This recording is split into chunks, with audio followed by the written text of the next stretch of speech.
রাজ্যের প্রতিটি পঞ্চায়েতে ই অফিস ব্যবস্থাপনা চালু হয়েছে।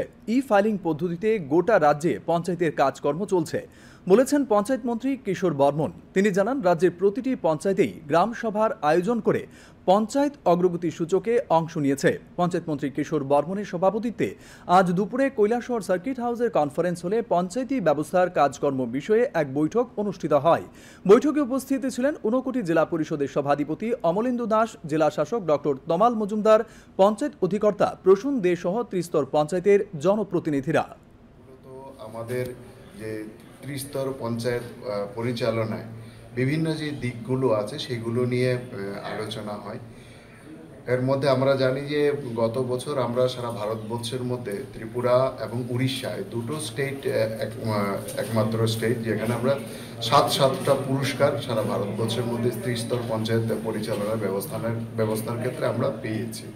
তো এটাকে আমরা আরও কতটা এগিয়ে নিয়ে যেতে পারি, বিশেষ করে আমাদের পঞ্চায়েত স্তরে এখন আমরা সেখানে আমাদের কম্পিউটার, ইন্টারনেট ইত্যাদি ব্যবস্থাপনায় ত্রিপুরাও প্রথম স্টেট যেগুলো একদম পঞ্চায়েত স্তর পর্যন্ত ইন্টারনেট আমরা পৌঁছে দিয়েছি।